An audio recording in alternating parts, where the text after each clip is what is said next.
Hey guys, in this video we'll be revisiting two of my favorite sets and Star Wars ships in general, the X-Wing and Y-Wing Starfighters from 75218 and 75172. I got both of these sets when they originally came out back in 2017 and 2018 and have had both of them built ever since, but recently I decided I wanted to acquire all the necessary parts to remake a new version of both of these ships. I think most people can agree that these are two of the most iconic ship designs in Star Wars. Luke Skywalker famously used an X-Wing, as well as other pilots in the Rebellion. I think these versions of the ships could possibly be the best ones that LEGO has ever put out as far as the minifig scale sets go, so I really wanted some fresh new ones in my collection. As far as my original sets themselves, they're in decent shape, though they're a remnant from one of the houses I used to live shortly after college with some of my buddies. We had incense and candles burning sometimes, and I never really worried too much about keeping my sets away from the smoke. So these ships do have some discoloration, as you might be able to see, especially the X-Wing, since majority of it is white, and maybe some sun damage as well. So that was the main reason I wanted to build new versions of these sets. A fresh start, and this time around I was going to make sure to take way better care of them. But yeah, with these new ships, I also wanted to make a few minor adjustments, as I often do, mainly for aesthetic purposes. So you could technically call these mocks, I guess, but the designs are pretty much the same as the original sets. To acquire all these parts, I stripped a few sealed sets that I had. I used some other extra new parts that I already had, and then bought the rest of the parts that I needed. I used a sealed Y-Wing from Rise of Skywalker that I got as a gift,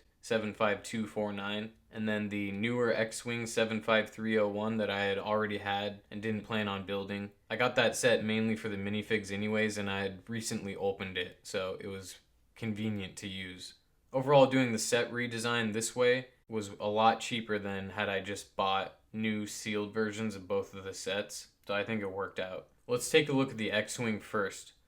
I wanted to try using a white brick with the bow this time on top, as opposed to the original gray that comes in the set, and I think it ended up looking pretty solid. And then on one side below that, the original set has a 1x2 tan plate, and I replaced that with a dark bluish plate to match the one on the other side. It's one of the only tan parts on that whole set, and I never really liked that, so I think it looks way better now. You'll see the cockpit I used on the new one is the one from 75301. That was mainly from necessity because I didn't want to buy a new one from Bricklink, but I actually think this almost looks better than the original cockpit piece. Then you can see on the wings there are a few color changes. These ice pick pieces I ordered are the only ones that the LEGO website has right now, which are the metallic-y color. Doesn't really matter to me that I couldn't get the original light gray color. They pretty much look the same to me. Then towards the back, I also went with the lighter bluish gray color for the barrels and jet pieces or whatever, even though you can still purchase the correct color of the barrels from the set, which is the dark bluish gray. Using the lighter gray kind of gives it some similar vibes to the newer X-Wing set 75301, and I like it. I think it makes the pink translucent cone pieces really pop, actually.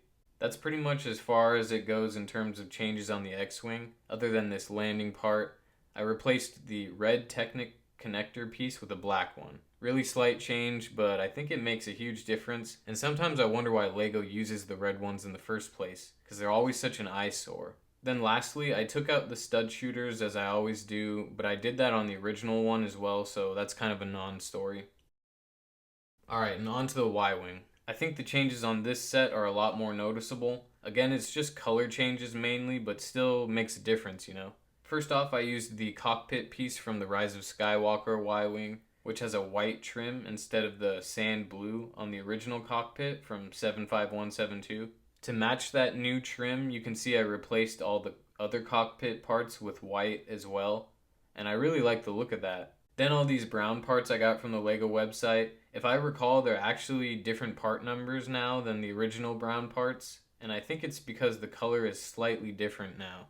Then this is a huge change. The original half-cylinder pieces were white, but they're supposed to have stickers on them that pretty much are meant to make them look gray to match the rest of the color of that section. So I'm not really sure why they didn't just use gray cylinder pieces in the first place. That would have made a little more sense to me.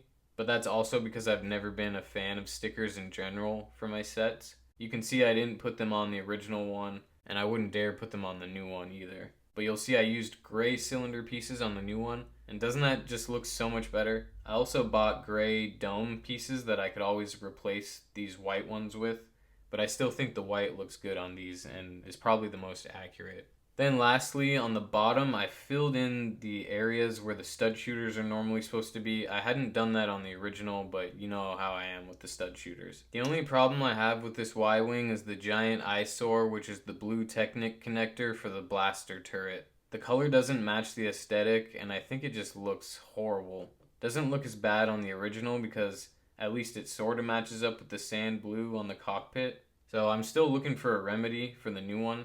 And it's not as simple as using a different color for that connector piece because oddly, LEGO doesn't actually make this specific connector in any other color. Some parts might look the same, but this blue one is the only part that has these grooves on the outside that help keep a firmer connection.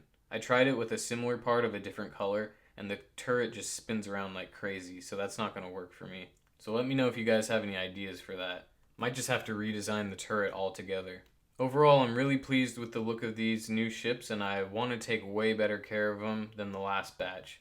So I need to find some kind of display case for them. Then I'm going to take apart the original sets soon, and I'm trying to decide if I want to sell them or just store them in my collection for a while. Anyway, I hope you guys enjoyed revisiting these two sets, and I'll see you in the next one. Peace!